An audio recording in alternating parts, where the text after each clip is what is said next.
Let's see which way I want to start. I just want to encourage some of y'all. I did several videos in succession. I will come back and put other links to other platforms because these, on Facebook, they are. I'm just gonna do it that way. But nevertheless, I want you to be strong. The previous video I did was I saw videos about people just begging the enemy to change. Just begging them to change. I think it was Mock Hangings. That video was Mock Hanging, M-O-C-K Hangings. It's about white people just, hanging up images that represent black folks from their trees and things. And then I saw a video at the end of black people doing their own mock hanging. But anyway, that's a mockery. Nevertheless, I want you to be strong and in the power of the Most High's might. Okay, now, let me get right into it. You see the title. Let the weak become strong. All right. I thought I titled it something else. We are the Most High's weapons of war. Warriors and weapons of war. Nevertheless, see, you have to adopt the mindset according to the Bible, according to the Most High. But you have to know what the words say. And you have to navigate through these white supremacist devils and these false prophets. You have to be wary that they set up these white supremacist Bible seminaries that teaches the same lies. But nevertheless, Jeremiah chapter 51. Jeremiah chapter 51. I'm going to start at around the 19th verse. Okay, it's talking about the nation of Israel. The descendants of Jacob are the Most High's weapons of war. All right. The portion of Jacob is not like them. He's chosen the portion of Jacob to destroy Babylon. Okay? All right. For he is the former of all things, and Israel is the rod of his inheritance. The Most High is going to use the nation of Israel as a rod of correction, or a rod of his inheritance. Yahuwah Sabaoth is his name. All right, verse 20. Thou art my battle axe and weapons of war. So the Most High in the book of Jeremiah has said those that are living according to his word is his battle axes and weapons of war. We are weapons of the Most High. Think of ourselves as the armor, and not to belittle the Most High is the like Iron Man, the man inside the armor. Okay, the Ruach is inside of us. He's supposed to control us. He's supposed to lead and guide us into what our function is. You know, communications is needed in warfare. You know, someone got to educate and teach the warriors. See, not necessarily fighting. Prayer is essential in warfare. With all these things coming together, notice Mashiach said the body. We are the body of Mashiach. All right. We are his battle axe and weapons of war. With thee I will break in pieces the nations, and with thee I will destroy kingdoms. Now, you have to become super sensitive to the word by obeying and living the word to the best of your ability, and then you still got to yield over to the Most High Spirit. It will become easier to you, just like anything else in life. All right. Psalms chapter 18, verse 34. Let me start at verse 31. Who is YAH except the Lord? And who is a rock except for our Elohim? For it is YAH who arms me with strength. Where you get your strength from? Where you draw your air from? Who created everything? Who created you? Okay. He has a purpose for us. He wouldn't have created us if he didn't have a purpose for us. People are going to go to hell because they are not living the purpose of righteousness. That's why he didn't create us to do wickedness. Some he allowed to be created for wickedness, but you still have a choice. All right. For it is YAH who arms me with strength and makes my way perfect. All right. He makes my feet like the feet of deer, and he sets me on my high places. 34. He teaches my hands to make war. He teaches my hands to make war. What are you learning? And who are you learning from? And what is your agenda? What is the agenda of your teacher? Is the agenda of your teacher, let's say if they're a pastor, what is their agenda? To get rich? Give you this prosperity only? Not preparing you for what's coming? All right. Now, he sets me on my high places. He teaches my hand to make war so that my arms can bend a bow of bronze. So the Most High teaches us. The Bible verse before, we are his weapons. He arms us. Jeremiah 51 and verse 20 says we are his battle axe and weapons of war. And he arms us. He arms us by educating, by us teaching us his ways. We are his weapons. He programs us. The word is the code. The word is the binary code. The word is the program. What we got to do is get with his program. And fear is not his program. All right, now. Let me see. 2 Timothy chapter 2. Therefore, my son, be strong and in the grace of Yahushua HaMashiach, and the things that thou have heard of me among many witnesses. The same commit thou to faithful men. So you got to be around faithful people, not around wicked people. Only thing you're going to learn hanging around wicked folks is wickedness.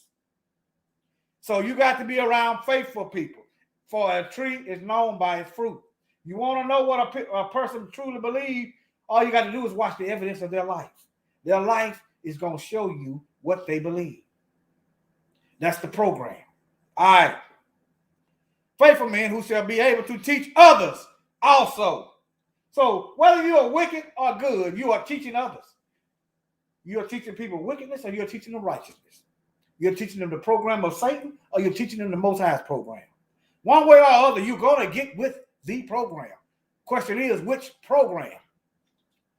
All right. Verse 3. Thou therefore endure hardness. So endure hardness. Now you look at the training of military soldiers. They have to go through a lot of hard training. Not easy training. Hard, unpredictable training. Why? Because battle and warfare is unpredictable and it's hard. So if you got a pastor that teaches you nothing but sweet lullabies and in the by and by,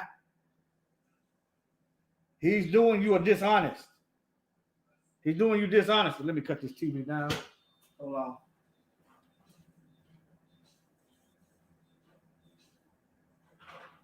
All right. They're doing you a dishonest.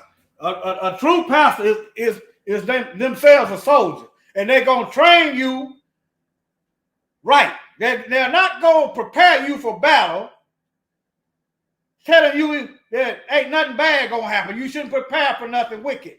You shouldn't prepare for hard times. If your pastor is not preparing you for hard times, then read the Bible. The Bible said it's gonna be hard times. Men's heart gonna fail for fear. People are afraid right now. Your pastor should be prepping you if they are a servant of the Most High. Nevertheless, thou therefore endure hardness. How is you going to endure hardness when you're not being prepped, when you're not being made aware of what's coming? How are you going to endure? You have to learn to endure.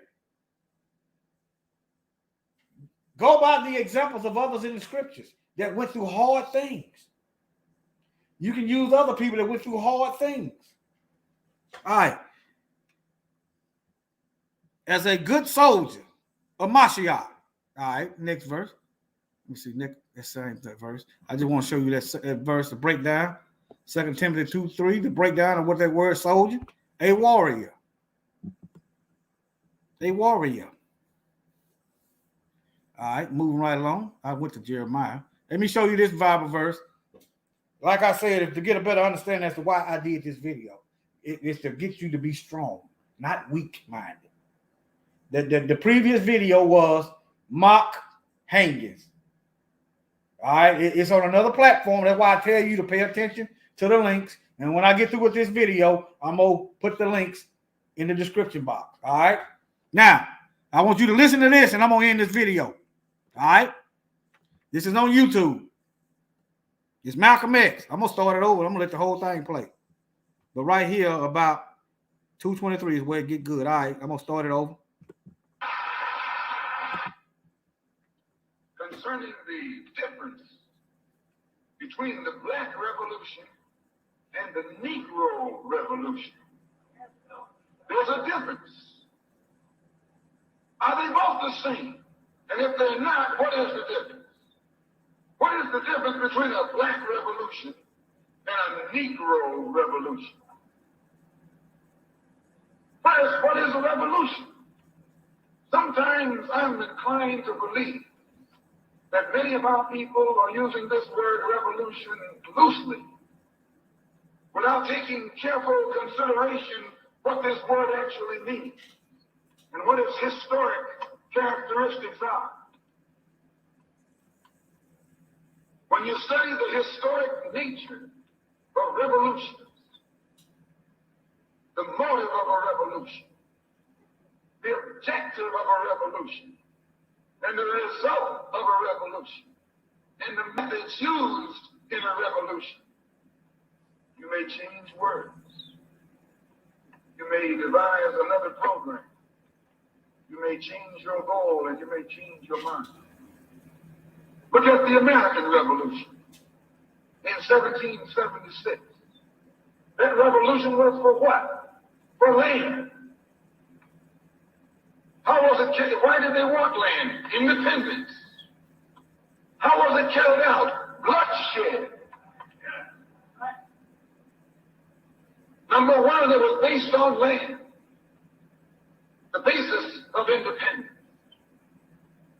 And the only way they could get it was bloodshed.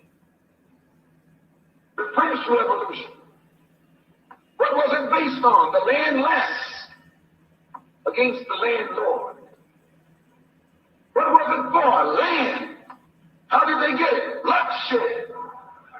Was no love lost. Was no compromise. Was no negotiation. I'm telling you, you don't know what a revolution is.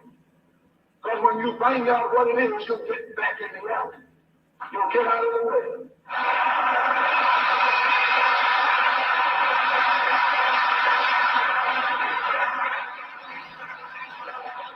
the moment? The Russian Revolution. Here it is.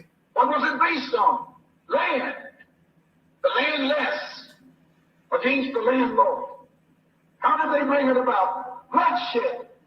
You haven't got a revolution that doesn't involve bloodshed. And you're afraid to bleed. You're afraid to bleed. I said you're afraid to bleed. Bleed for everybody else, though. As long as the white man sent you to Korea, you bled.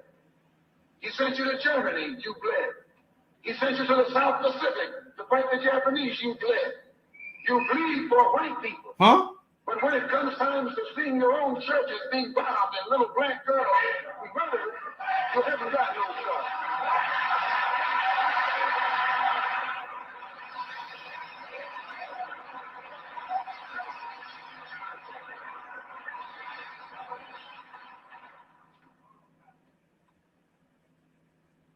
You bleed when the white man says bleed.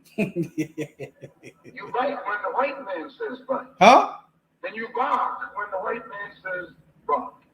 I hate to say this about us, But it's true. but it's true. How you gonna be non-violent in Mississippi as violent as you were in Korea? How can you justify being non-violent in Mississippi and Alabama when your churches are being bombed and your little girls are being murdered? And at the same time, you're going to get violent with Hitler and Tojo and somebody else that you don't even know.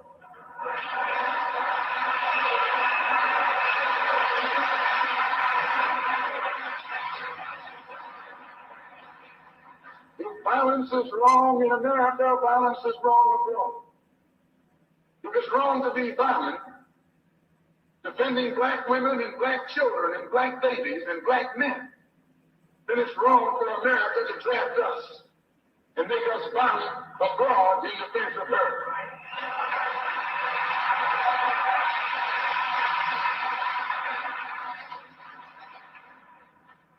And if it is right for America to draft us and teach us how to be violent in defense of her, then it is right for you and me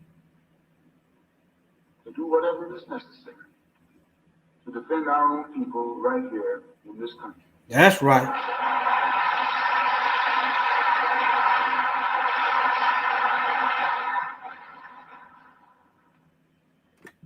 All right, family. Be strong and don't do nothing on your own.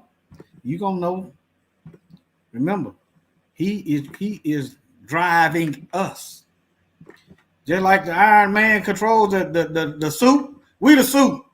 And the Most High Ruach is Tony Stark. You just got to know the difference. If you ain't prayed up and you ain't thorough with his word, Satan gonna try to get you out there by yourself. You got to know the word.